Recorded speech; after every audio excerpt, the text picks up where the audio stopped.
जी sir. चलें, concept क्या है? आपने एक वर्ड सुना होगा, दीन और दुनिया। जी बिल्कुल सुना। अक्सर लोग कहते हैं हमने दीन और दुनिया को एक साथ लेके चलना है। ये बात होती है ना? जी सर। ये जितने भी शादी के ग्रुप बने हुए फेसबुक पे, टूरिंग बना हुआ है, जितने भी बने हुए, वहाँ पे अक्सर लोग प्रोफाइल मेंशन करते हैं तो कहते हैं हमें बैलेंस वाला चाहिए, दीन और दुनिया वाला एक चाहिए। होता है ना? जी सर बिल्कुल। इसमें सबसे बड़ा ब्लंडर क्या मारा जा रहा है? बोले। सर इसमें मेरे ख्याल से कोई ब्लेंडर नहीं है, दीन मैं दुनिया को बताता साथ हूँ, लेके नहीं, चलना चाहिए। मैं बताता हूँ इसमें सबसे बड़ा ब्लंडर क्या मारा जा रहा है। ब्लंडर समझेगा। हर रिलीजन ने ना डिफरेंट डिफरेंट कंसेप्ट दिए होते हैं। एक मुस्लिम का कंसेप्ट है, एक नॉन मुस्लिम का कंसेप्ट है। बहुत सारे रिलीजन में, आवाज आ रही है आपको? जी सर बिल्कुल आ रही है। बहुत सारे रिलीजन में कंसेप्ट ये है कि अगर आपने दीन की साइड पे जाना है तो आप दुनिया छोड़ें। आप सिर्फ अल्लाह अल्लाह करें। आप कमा नहीं सकते, आप शादी नहीं कर सकते, आप बच्चे नहीं पैदा कर सकते। बिल्कुल अलग थलग हो जाए और आप दुनियावी काम मत करें, दुनिया को छोड़ दें और सिर्फ दीन की खिदमत करें। ये कंसेप्ट हुआ जाता है हर रिलीजन के अंदर। हिंदुइज्म में अगर ये कंसेप्ट को ब्रह्मचारी कहा जाता है, वो आदमी फिर शादी नहीं करता, मतलब पूरी जिंदगी दीन को दे देता है। क्रिश्चियन से भी बंदा फादर बन जाए तो दीन को दे देता है, फिर वो शादी नहीं करते, बच्चे नहीं पैदा करते, इन काम से बाहर निकल जाते। इस बात का आपको पता होगा, राइट? जी सर बिल्कुल। इस्लाम में ये कंसेप्ट है ही नहीं। अब हमारे यहाँ मसला ये हो जाता है क्योंकि लोगों ने दीन पढ़ा नहीं हुआ, तो दीन का कंसेप्ट क्या है, दीनदारी का कंसेप्ट क्या है, इसकी लॉजिक समझें। अब यहाँ पे लोग कहते हैं दुनिया और आखिरत। आखिरत में आपने कोई काम नहीं करना। आखिरत रिजल्ट का दिन है। आखिरत में तो आपको रिटर्न मिलना है। आपने रोजा दुनिया में रखना है, आखिरत में रखना है? दुनिया में। आखिरत में तो आपको उसका रिटर्न मिलेगा। सच दुनिया में बोलना है, आखिरत में बोलना इंशाल्लाह। है? सर दुनिया में। ज़कात कहाँ देनी है आपने? सर दुनिया में। तो बेसिकली आखिरत में आपने कुछ नहीं करना, आखिरत में आपको रिटर्न मिलना है। तो इस्लाम में दीनदारी का मतलब क्या है? इस्लाम में दीनदारी का मतलब है दुनिया के जितने भी काम आपने करने हैं वो शरीयत के अकॉर्डिंग करने हैं। जो गाइडलाइन आपको दी गई है आपने उसके अकॉर्डिंग करने हैं। अगर आपने शादी की, बच्चे पैदा किए और शादी आपने शरीयत के अकॉर्डिंग की, हक में दिया, कोई गलत काम नहीं किया, तो आप दीनदार आदमी हैं। बाकी रिलीजन में कहते हैं दीनदारी का मतलब शादी मत करें, ये कंसेप्ट नहीं है। इस्लाम में दीनदारी का कंसेप्ट है शादी करो, शरीयत के मुताबिक करो। अगर आप अंबिया की लाइफ देखें तो अंबिया ने बिजनेस भी किया, शादी भी की, बच्चे भी पैदा किए, सारे काम किए, दीन के मुताबिक किए। तो हमारे यहाँ दीनदारी का ये कंसेप्ट नहीं है कि आप कारोबार मत करें, आप बिजनेस मत करें, आप पढ़ाई मत करें। कंसेप्ट ये है दुनिया के सारे काम आप करें पर शरीयत के अकॉर्डिंग करें। ये बात समझ में आई? मैं आगे बढ़ूं? जी सर आगे समझ। तो अब हमारे यहाँ लोग कंफ्यूज क्या होते हैं, कहते हैं अगर कोई बंदा दीनदार है तो ये दुकान पे क्यों जा रहा है? ये स्टुपिडिटी है, ये बेवकूफ़ी है। दीनदारी का सर। ये मतलब नहीं है।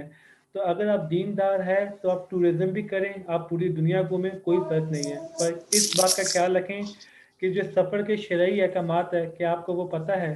आप खाना खाएं, किसी ने नहीं रोका हुआ। जितना ज़्यादा खाना खाना है, किसी ने नहीं रोका हुआ। पर खाना खाते हुए शरीयत का ख्याल रखें, हलाल हराम का ख्याल रखें। आप शादी करें, किसी ने नहीं रोका। शादी करते हुए हलाल हराम का ख्याल रखें। तो हमारे यहाँ दीनदारी का कंसेप्ट ये है कि आप दुनिया के सारे काम करते हुए शरीयत की गाइडलाइन ले लें। ये बात समझ रहे हैं? अब मसला क्या है, बाकी रिलीजन्स में ये इशू बन जाता है कि ये दुनियादार आदमी से दुनिया की नॉलेज होनी चाहिए और ये दीनदार आदमी इसको दीन की नॉलेज होनी चाहिए। अब हमारे यहाँ लोग स्टूपिड है तो करते क्या है, वो दीन सीखते ही नहीं है। वो कहते हैं ये तो मौलवी का काम है, हमारा काम थोड़ी ना है, हम तो दुनियादार है। हद तक की जहालत है। एक आदमी जो बिजनेसमैन है उसने उम्रे पे जाना है तो मौलवी ने थोड़ी ना जाना है। तो उसको उम्रे के तमाम मसाइल पता होने चाहिए। ये बात समझ रहे हैं? उसके घर में जी निकाह हो सर रहा है, समझ रहा हूँ। उसके घर में शादी हो रही है, कुछ भी हो रहा है, उसको तमाम मसाइल सीखने चाहिए। तो टेक्निकली एक आदमी दुनिया का हर काम करते हुए अगर दीन का ख्याल रख रहा है तो वो दीनदार है। ये बात समझ में आई आपको? जी सर। ये कंफ्यूजन खत्म हुई दीनदार और दुनियादार वाली। अब जी सर सवाल ये होते कंफ्यूजन से। अब सवाल ये होते हैं कि ये लोग दीनदार और दुनियादार का वर्ड क्यों यूज करते हैं, इसकी लॉजिक समझें। ये शोर आपके माइक से है, किसी और के माइक से आ रहा है? सर मेरे माइक से तो नहीं है। तो एक से रुकें। ये किसने अपना माइक अनम्यूट किया हुआ है? बाकी सबका माइक तो म्यूट है, सिर्फ आपका माइक अनम्यूट है। Sir 1 minute. सर अब आ रहा है शोर? नहीं, अब नहीं, बेहतर है। ठीक है सर। तो ये दीनदारी दुनियादारी वाला मसला समझ में आया। अब सवाल ये उठता है, मैंने शुरू में इसको ब्लंडर क्यों कहा था, इसकी वजह क्या थी, वो बताऊं? जी सर बताएं। अच्छा, कुरान में एक लाइन आती है, उदखुलू फिस सिल्मी काफ्ता, दीन में दाखिल हो तो पूरे के पूरे दाखिल हो। इसका मतलब क्या है? मैं मतलब समझाता हूँ आपको। मिसाल के तौर पे मोहम्मदी शरीयत, ये मैंने क्या लिखा हुआ है, मोहम्मदी शरीयत। और ये लिख दी तो मूसवी, हजरत मूसा की शरीयत। दोनों में फ़र्क है, नहीं है? सर है फर्क। अब बहुत सारी चीज़ें कॉमन भी है, पर कुछ चीज़ों में फ़र्क भी है। ठीक है, जैसे हमारे रोज़ों में रात के ऊपर कोई पाबंदी नहीं है, जबकि यहूदियों में रात के ऊपर पाबंदी थी। हमारे यहाँ कोई कपड़ा नापाक हो, हम धो के पाक कर सकते हैं, उनके यहाँ ऐसा नहीं था। हज़रत याकूब के यहाँ एक वक्त में आप 2 बहनों से शादी कर सकते थे, हमारे यहाँ एक वक्त में 2 बहनों से शादी नहीं कर सकते। दोनों का फ़र्क पता होगा ना आपको, जी सर। कि मोहम्मदी शरीयत के कुछ रूल अलग है, मूसवी शरीयत के कुछ रूल अलग है।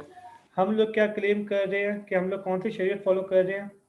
मोहम्मदी शरीयत। अब मजे की बात, उसमें 10 काम है, 1 2 3 4 5 6 7 8 9 10। अगर ये 10 के 10 मैं फॉलो करूंगा तो मोहम्मदी शरीयत हुई ना। जी सर। अगर मैं 6 ये फॉलो करूं और 4 किसी और के फॉलो करूं तो इसको एक नया नाम देना पड़ेगा। इसको आप मोहम्मदी शरीयत नहीं कह सकते। ये बात समझ में आती है? जैसे आपने जी अगर सर। फिक पढ़ा हो तो इमाम अबू हनीफा, मालिकी, शाफी, हम्बली, सही है। अब इमाम हम्बल में, इमाम शाफी में बहुत सारी बातें कॉमन है, लेकिन कुछ बातों का फ़र्क है। लेकिन अगर कुछ बातों का फ़र्क हो जाए तो आपको एक नया नाम देना पड़ता है, क्योंकि अगर आप किसी का नाम लेंगे तो आपको 100% फॉलो करना पड़ेगा। अगर आपने एक आधी चीज़ भी चेंज कर दी तो उसको एक नया नाम दिया जाएगा। ये बात समझ में आती है? कुकिंग की जी बात सर। कर लें, अगर आप कोई डिश बना रहे हैं और रेसिपी में आप थोड़ा सा भी चेंज कर दें, अब आप कहते हैं ये अफगानी कढ़ाई है, ये कोयला कढ़ाई है, आप एक नया नाम क्यों दे रहे हैं उसको? सर थोड़े कुछ डिफरेंट क्योंकि चीजें होती है ना थोड़ा उसमें। सा चेंज करने से पूरा डिश चेंज हो जाएगी। यहाँ तक बात समझ में आती है? जी बिल्कुल। अब मैंने उसको ड्रामेबाजी का नाम बोले क्यों कहा था? हमारे यहाँ लोगों ने ना, हर बंदे ने अपनी शरीयत बनाई हुई है, हर बंदे ने अपनी शरीयत बनाई हुई है। और वो ड्रामा क्या करता है, मेल क्या ड्रामा करते हैं, फीमेल क्या ड्रामा करती हैं। मेल कहता है कि मुझे एक बंदी चाहिए जो दीनदार हो, शरीयत के ये हुक्म माने, और ये हुक्म ना माने। बात समझ रहे हैं? और जो हुक्म ना माने उसको वो दुनियादारी का नाम दे देता है। ड्रामा चेक करें, वो कहता है ये हुक्म माने, ये हुक्म माने, ये हुक्म माने, फिर चौथे हुक्म में आके कह देता नहीं ये वाला मुझे नहीं चाहिए। और अगर कोई उस हुक्म को माने तो कहते हैं ये तो एक्सट्रीमिज्म हो रहा है, ये तो दुनियादारी से हट रहा है। ये बात समझ रहे हैं? मिसाल के तौर पे माने मेरी बहन है, उसने शादी करनी है, रिश्ता करना है, तो वो पोस्ट करेगी कि मुझे दीनी आदमी चाहिए जो 5 वक्त का नमाजी हो। सही कह रही है? जी सर। अगली बात वो क्या कहेगी, रोज कुरान पढ़ता हो। सही कह रही है। हराम इनकम जी ना सर कमाता सही। हो। ठीक कह रही है। वाइन ना जी पीता हो। सर ठीक है। सही कह रही हूँ। बाकी लड़कियों से उसकी कोई ताल्लुकात ना हो, बातचीत ना हो, गपशप ना मारता हो। सही कह रहे हैं। जी सर। 5 रिक्वायरमेंट पूरी हो गई। छठी, अब वो बंदा उससे कहता है कि भाई तुमने शरई पर्दा करना है, ठीक है, तुम पर्दे के बिना बाहर नहीं जा सकते। ठीक है, ये सारी बातें कहती हैं। ये शरीयत में है, नहीं है? नहीं है। शरीयत में है ना भाई, शरीयत में पर्दा नहीं है क्या? सर मुझे इसका इल्म नहीं है। शरीयत में पर्दा है। अब मेरी बहन क्या कहेगी, ना ना ना ना ना ना, ये तो एक्सट्रीमिज्म हो गया, मुझे दीनदार प्लस दुनियादार दोनों चाहिए। अब मेरी बहन कर क्या रही है? मेरी बहन के जो सेल्फ इंटरेस्ट के कंसेप्ट है उसको दीन का नाम दे रही है, और जो जो काम वो दीन के नहीं कर सकती उसको दुनिया का नाम दे देती है। वो कहती है भाई ये मैं नहीं करूंगी। ये बात समझ रहे हैं? इस चीज को जी ड्रामेबाजी कहा सर। जाता है, कि मतलब जो शरीयत का अहकाम आप पूरा नहीं कर सकते, आप दुनिया का नाम लेकर उसकी जान छुड़ाएं और बोले हम तो बैलेंस लोग हैं, हम तो दुनियादार लोग हैं। कल को आप वाइन पियेंगे, कहेंगे दुनियादारी में इतना तो चलता है। कल को कारोबार में झूठ बोलेंगे, कहेंगे दुनियादारी में इतना तो चलता है। कल को म्यूजिक सर सुनेंगे। पर्दा सर पर्दा ना करना हराम है। जाहिर बात है आपके ख्याल से हलाल है, कुरान की आयत है इसके ऊपर पूरी।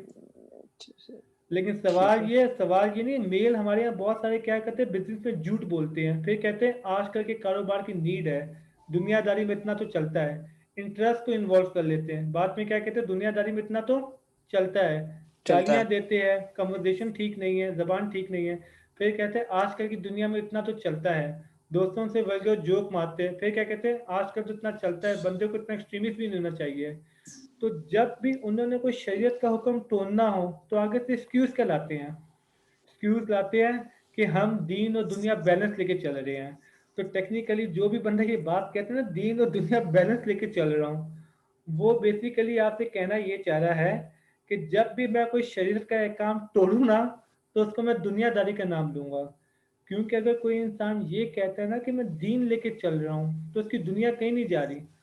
दीन के अंदर सारी दुनिया कवर हो जाती है। दीन आपको पढ़ाई से नहीं रोक रहा, दीन आपको इंटरटेनमेंट से नहीं रोक रहा, दीन आपको बिजनेस से नहीं रोक रहा, दीन आपको घूमने फिरने से नहीं रोक रहा। ये बात समझ रहे हैं? तो हमारे यहाँ जी जब ये सर। वर्ड यूज होता है ना, दीन प्लस दुनिया, तो टेक्निकली वो चाह रहा होता है कि दीन के जो जो हुक्म मुझे पसंद है ना, वो फॉलो होंगे, वो और जो जो मुझे पसंद नहीं है ना, उसको मैं एक्सट्रीमिज्म का नाम दे दूंगा और वो फॉलो नहीं होंगे। ये बात समझ में आ रही है? लेकिन सर ये बेहतर नहीं है कि आप सिर्फ दुनिया के हो जाओ और अगर आप दोनों को साथ लेके चलो तो ये नहीं, बेहतर है आप ना। सिर्फ दीन के हो जाओ। मेरा पॉइंट है जब आप दीन के हो जाते हो तो दुनिया जा ही नहीं रही। क्योंकि हमारे यहाँ लोगों को लगता है अगर मैं दीन का हो जाऊंगा तो मेरी दुनिया चली जाएगी। वही तो मैंने आपको शुरू में समझाया। हमारे दीन में सर कंसेप्ट है, अगर आप दीन के हो जाओगे तो आपको शादी से नहीं रोका जा रहा, आपको बिजनेस से नहीं रोका जा रहा, आपको किसी चीज से नहीं रोका जा रहा। तो दीन में आने से आपकी दुनिया कहीं नहीं जा रही, ये बात समझाई जा रही है।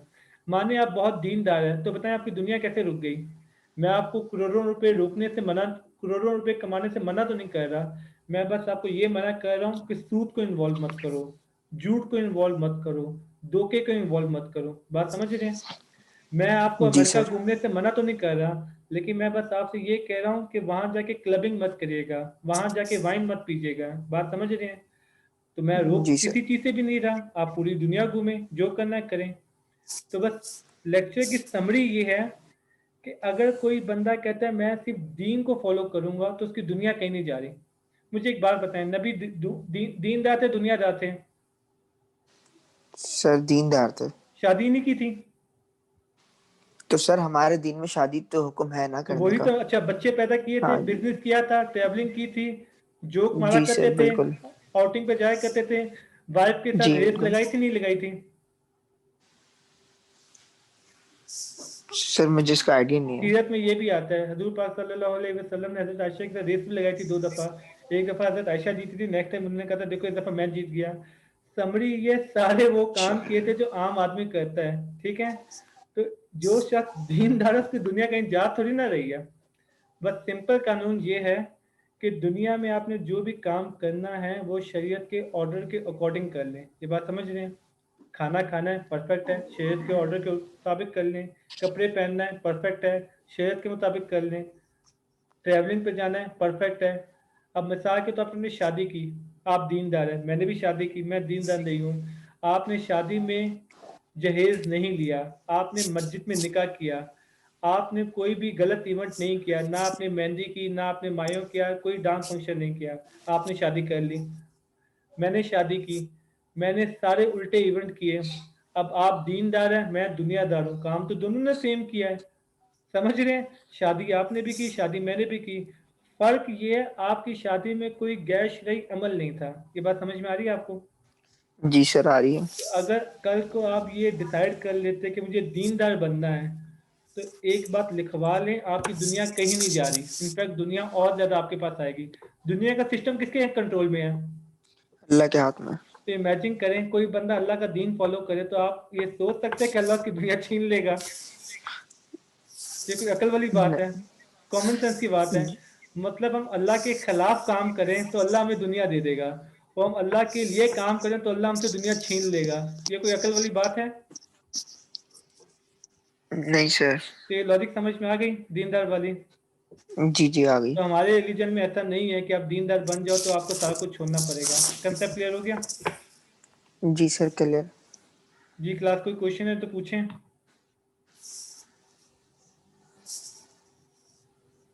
जैसे आपका क्वेश्चन ये था कि अगर मैं कंप्लीट शरीयत फॉलो करना शुरू कर दूं तो सोसाइटी मुझे एक्सट्रीमिस्ट कहेगी, मुझे एक्सेप्ट नहीं कर पाएगी। तो मेरा पॉइंट है, सोसाइटी ने तो अभी भी आपके अंदर 1000 गलतियां पकड़ी हुई है, लोगों को तो आप कभी भी नहीं खुश कर पाएंगे। आप कुछ भी कर ले, आप लोगों को नहीं खुश कर पाएंगे। इसका एक सिंपल मॉडल समझें। आप चाहे जितने अच्छे हैं, आप चाहे जितने भी बुरे हैं, कुछ ग्रुप ऑफ पीपल होंगे जो आपको पसंद करेंगे, कुछ ग्रुप ऑफ पीपल है जो आपको पसंद नहीं करेंगे। आप डिसाइड कर लें आपने किसकी गुड बुक्स में आना है, किसकी बैड बुक्स में आना है।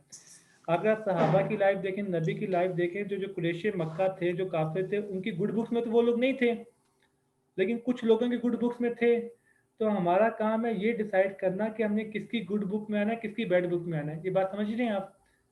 अब मिसाल के तौर पे मैंने जी डिसाइड किया हुआ मेरे अम्मा अब्बा मेरे बारे में क्या सोचते हैं ये मैटर करता है, अल्लाह मेरे बारे में क्या सोचता है ये मैटर करता है, यूनिवर्सिटी वाले क्या सोचते हैं बाढ़ में जाए, इलाके वाले क्या सोचते हैं बाढ़ में जाए। तो आपने डिसाइड करना है कि किसकी गुड बुक में आना है, किसकी बैड बुक में आना है। आप चाहे जितने भी एडवांस हो जाएं, आप चाहे जितने भी मॉडर्न हो जाएं, आप शरीयत से जितना भी दूर हो जाएं, उल्मा की बुक्स में तो आप अच्छे नहीं होंगे ना। तो एक ग्रुप होगा सोसाइटी में जिसकी आप बैड बुक में होंगे। और आप चाहे जितना भी शरीयत को फॉलो कर लें, किसी की गुड बुक में आएंगे, किसी की बैड बुक में आएंगे। तो ये रीज़न नहीं सही, क्योंकि जब आप शरीयत को फॉलो नहीं करें तब भी आप किसी की गुड बुक में, किसी की बैड बुक में, शरीयत को फॉलो करेंगे तब भी किसी की गुड बुक में, किसी की बैड बुक में। अब आप डिसाइड कर लें हमें किसकी गुड बुक में आना है। ये लॉजिक क्लियर हो रही है?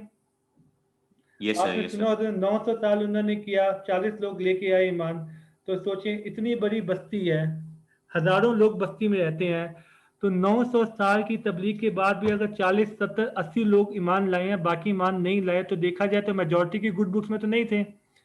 अगर आपने कौम नूह का किस्सा सुना हो, तो जब वो जो होमोसेक्सुअलिटी का मसला था जिनका, तो जब वो अपने घर से निकले थे तो आपको पता उनकी बीवी भी पीछे रह गई थी, उनकी कुछ बच्चियां थी जो उनके साथ गई थी। इमेजिन करें, पूरी कम्युनिटी खिलाफ थी, अपनी बीवी भी खिलाफ थी। तो ये थोड़ी ना सोचा गया था कि मैं मेजोरिटी की गुड बुक में रहूं। ये तो क्राइटेरिया ही नहीं है मेजोरिटी की गुड बुक में रहना। बात समझ रहे हैं? सही है। तो हमने यस डिसाइड सर, करना यस। है हमने किसकी गुड बुक में रहना है, किसकी बैड बुक में रहना है। लेकिन मैं आपको फिर से समझा दूं, आप चाहे जितना भी शरीयत के अहकाम को तोड़ें, जितना भी मॉडर्न बन जाए, आप लोगों को नहीं खुश कर पाएंगे। वो अल्लाह की ज़ात है कि आप लाखों गुनाह करके एक दफ़ा तौबा करें तो अल्लाह माफ़ कर देता है। लोग तो आपकी ये गलती नहीं माफ़ करेंगे। आप लोगों के साथ 100 अच्छाई करें, एक बुराई करें, वो आप वही याद रखेगा कि तुमने मेरे साथ ये बुरा किया था। तो जिस दिन आप लोगों को खुश करने पे आ गए उस दिन तो हो गया काम। ठीक है? सही सही बात है सर। कोई और थैंक यू कुछ सर।